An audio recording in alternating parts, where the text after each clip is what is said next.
That studio session was the song called Just Like Me with Usher, he said. So what he did was he wrote a verse for Lil Kim. And Lil Kim at this particular point in time, this was the time big, I'm thinking he f'd Kim's sister and she found out about it.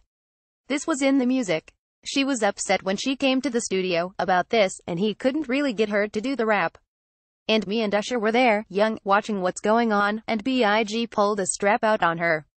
After sharing that first part of the story, the hosts were curious as to the reason he might have done that, with DJEFN asking, was she wildin' out though, as though that would have warranted a man who was triple her size resorting to pulling a weapon on her.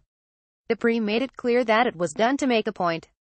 To just let her know he was going to kill her, he said. Ain't nothing wrong with him telling the story, it's a part of history. Of course I remember that day. That's not the first time he's told that story. He told that story on VH1 Driven. And you know, it happened. The story is not exactly how he said, but it's very close to the truth. And you know, we did have a very violent relationship. I hate that for a while that was like all I attracted was violent, yeah? It is what it is. He was everything. You know how it is when you're in the industry and the guys can do whatever they want and you can't do SHT. You can't do nothing. First of all, when I was going to do the song with Jermaine, they contacted Lance on Rivera.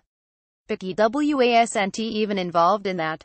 He put himself there. He came because he just wanted to make sure I wasn't going to have any eyes for Usher or Jermaine lefts. So he put himself there. But when we were together, it always turned into a lover's quarrel or a lover's nest. Although I wanted him to be there to make sure my SHT was tight, my music, everything got to be tight, but a lot of times, it wasn't the best thing. And that day was one of the days where it probably wasn't the best thing. Ain't nobody tell him to bring his behind there, neither laughs. But when he got there and all of this stuff came out, that is a true story. He did try to sleep with, there was a girl, she was actually on my Countdown to Lockdown show and she's like my family. That story is all true. Come on. And he said something to the effect of, here's the thing. She asked me for $400. I told her, what's she going to do for that $400? I'm like, so that was okay. I think though, he was trying to expose the fact that he didn't think she was my real friend even as a family member. A lot of us are not proud of certain parts of our past and the way we might have handled things. A lot of us aren't proud of how we may have handled a certain situation back in the day or how we used to be.